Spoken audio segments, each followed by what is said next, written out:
శ్రీకాళహస్తీశ్వరుని ఆలయంలో ఇంటిగ్రేటెడ్ టికెట్ల కేంద్రాన్ని ఎమ్మెల్యే బొజ్జల సుధీర్ రెడ్డి ప్రారంభించారు. ముక్కంటేశ్వరుడి ఆలయంలో 2వ గేటు దగ్గర ఏర్పాటు చేసిన ఈ ఆన్లైన్ టికెట్ల కౌంటర్ ప్రారంభోత్సవం సందర్భంగా ప్రత్యేక పూజలు నిర్వహించారు. అనంతరం టికెట్ కౌంటర్లను పరిశీలించి మొదటి టికెట్ కొనుగోలు చేశారు. అనంతరం దేవస్థానం నూతన ప్రచార రథాన్ని ఎమ్మెల్యే ప్రారంభించారు. ఇకపై నగదు లావాదేవీలు లేకుండా నేరుగా ఆన్లైన్ చెల్లింపుల ద్వారానే లావాదేవీలు జరుగుతాయని ఎమ్మెల్యే బొజ్జల సుధీర్ రెడ్డి స్పష్టం చేశారు.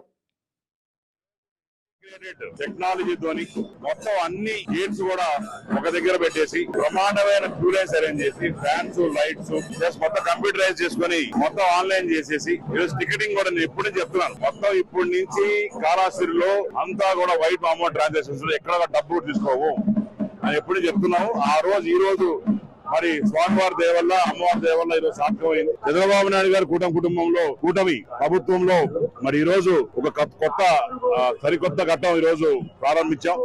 ఆన్లైన్ టికెటింగ్ చేశాం. అటు 50 రూపాయలు కావచ్చు, 100 రూపాయలు కావచ్చు, 250 కావచ్చు, 700 రూపాయలు కావచ్చు, రావుకేతు పూజలు కావచ్చు, స్వామివారి ఆశీర్వాదాలు కావచ్చు, నెక్స్ట్ అభిషేకాలు కావచ్చు, ఇవన్నీ కూడా ఆన్లైన్ లో పెట్టి ఈ రోజు బ్రహ్మాండంగా ఎక్కడ కూడా ఒక రూపాయి కూడా అటు ఇటు పోకుండా మరి స్వామివారికి చెందాలి అని ఒక మంచి ఆలోచనతో దృఢ నిశ్చయంతో ఈరోజు కూటమి ప్రభుత్వం బ్రహ్మాండంగా ముందుకు పోయి ఈ రోజు బ్రహ్మాండమైన కౌంటర్స్ అరేంజ్ చేసింది. అటు చంద్రబాబు నాయుడు గారు, మోడీ గారు, పవన్ కళ్యాణ్ గారు చక్కటి ఆలోచనతో ఈ రోజు సరికొత్త విధానాలతో ముందుకు పోతున్నాం.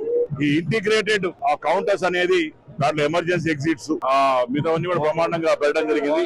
అట్నే water, fans, breathing area, everything అన్ని కూడా చేస్తున్నాం. అక్కడ ప్రసాదాలు కూడా పక్కన luggage counters, cell phone counters అవన్నీ కూడా ముందు చెప్పినట్టు చేస్తున్నాం. అంటే స్వామివారి ప్రచార రథం కూడా ఇంత ముందర కూడా ఉండింది, కానీ వైసీపీ టైంలో హయాంలో దాన్ని పట్టించుకున్న పాపన పోలే. దానివల్ల మనం ప్రభుత్వం వచ్చిన తర్వాత యువ గారు మంచి ఆలోచనతో మరి బ్రహ్మాండంగా ఈ రోజు దాన్ని డెవలప్ చేయడం జరిగింది. మరి కొత్తగా మళ్ళీ అదే చేసేసి మీద మొత్తం బాడీ బిల్డింగ్ చేయించుకొని ఈ రోజు ప్రతి స్టేట్ లో కూడా మన స్వామివారి ప్రత్యేకత ఏమిటి, మన స్వామివారి పవర్ ఏంటి, రావుకేతు పూజ అంటే ఏంటి, ఇవన్నీ కూడా. Please subscribe to YK TV network. Please subscribe to YK TV. Please watch YK News. Don't forget to subscribe YK News channel.